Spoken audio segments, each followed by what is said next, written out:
No one ever questioned the perfection of Victor Hale's life, at least not from the outside. At 42, he was a self-made millionaire, the kind business magazines loved to call visionary and relentless. He lived in a glass and stone mansion perched above the city, drove cars that purred like satisfied animals, and wore success the way other men wore cologne. But none of that mattered to Victor the way his twin sons did.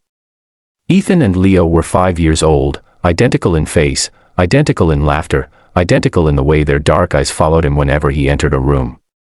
The cruel twist of fate was that neither of them could walk. Doctors had used words like congenital neuromuscular disorder, low probability, and manage expectations. Victor heard only one thing: his boys might never stand on their own feet. He spared no expense: private specialists flown in from Europe, experimental therapies, custom wheelchairs, a home redesigned to accommodate every need. Still, every night, when the house finally went quiet, Victor would sit alone in his office and stare at old videos on his phone, videos of other children running, falling, getting back up, and wonder what he had done to deserve this particular heartbreak. After his wife, Amelia, passed away 2 years earlier from a sudden aneurysm, the house grew heavier with silence. Amelia had been the warmth, the softness, the one who believed in miracles even when doctors didn't. Victor buried himself deeper into work, convincing himself that providing the best care money could buy was the same as being present. That's when Clara entered their lives. She was the nanny, recommended by an elite agency, highly trained, soft-spoken, and calm in a way that immediately put the boys at ease. She didn't talk much about her past, only that she'd worked with special needs children before. Victor didn't pry. He was used to people wanting something from him. Clara seemed different. She didn't flatter him, didn't ask questions about his businesses, didn't linger when he came home late. She focused on the boys with an intensity that was almost reverent. Ethan and Leo adored her. For the first time since Amelia's death, Victor felt a flicker of peace leaving his sons in someone else's care. Weeks passed, then months.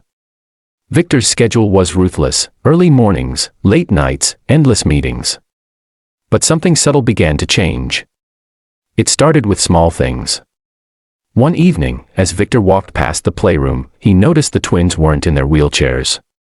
They were sitting on the floor, legs stretched out, Clara kneeling between them, gently holding their feet. She looked up, startled, and smiled nervously. "Just stretching exercises," she said quickly.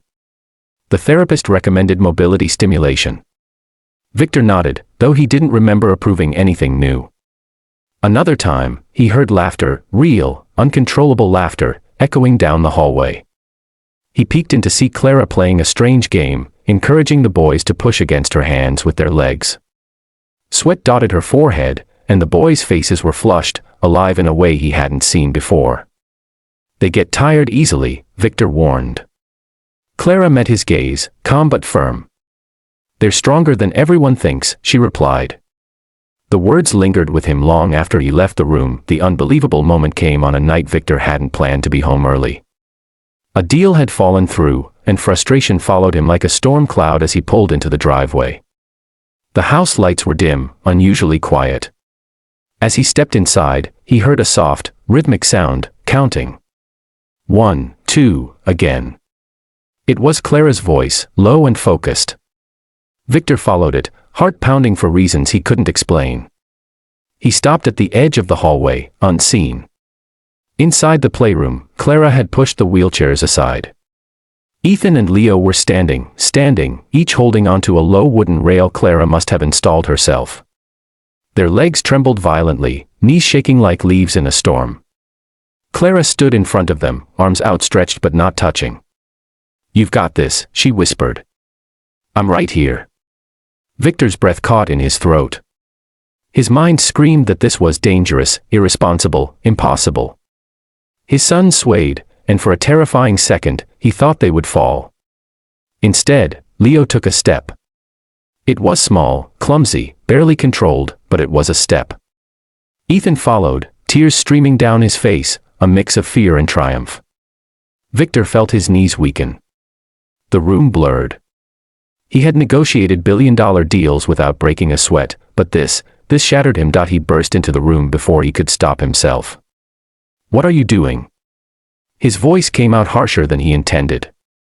The boys froze, panic flashing across their faces. Clara turned slowly, fear and resolve colliding in her eyes. "I can explain," she said. Victor looked from her to his sons, who were still standing, still upright, clinging to that fragile miracle. Anger, terror, hope, everything tangled inside his chest. "The doctor said they couldn't," he said, his voice breaking. "They said it wasn't possible." Clara swallowed hard. "Doctors see charts," she replied softly. "I see children." She knelt beside the twins, helping them sit before their legs gave out. Victor expected guilt, apologies, excuses. Instead, Clara told him the truth. Her younger brother had been born with the same diagnosis. Their parents had been told the same things. But they had refused to accept never. Clara had spent her teenage years learning physical therapy techniques, studying anatomy, working tirelessly with her brother every day after school. He walked at 7. Ran at 10. Today, he was a hiking instructor in the Rockies. "I didn't want to scare you," Clara said, tears in her eyes. "I knew you'd say no. But I couldn't watch them give up on their bodies before they even understood what they could do." Silence swallowed the room. Victor felt something inside him crack open, something hardened by grief and control. He looked at his sons, exhausted but glowing, something new burning behind their eyes, belief. He realized, with a shame that stung worse than any loss, that he had accepted the doctor's limits because it was easier than risking hope. He had protected himself, not his children. That night, Victor didn't fire Clara. He didn't threaten lawsuits or call specialists in outrage. He sat on the floor and cried, openly, for the first time since Amelia died. Over the following months, everything changed. Victor rearranged his schedule, attended sessions, learned alongside Clara. Progress was slow, painful, and filled with setbacks, but it was real. The boys took steps, then more steps. They fell, they cried, they got back up.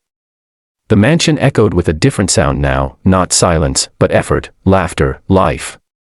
Victor funded new research programs, not out of obligation, but gratitude. He told their story quietly at first, then louder, because he understood something he hadn't before: miracles don't always come from wealth or status. Sometimes they come from someone brave enough to believe when everyone else stops. And if this story moved you, if it reminded you that hope can change lives in ways money never could, make sure you subscribe to this channel. Because stories like this aren't just meant to be heard once, they're meant to stay with you, to remind you what's possible when we refuse to give up.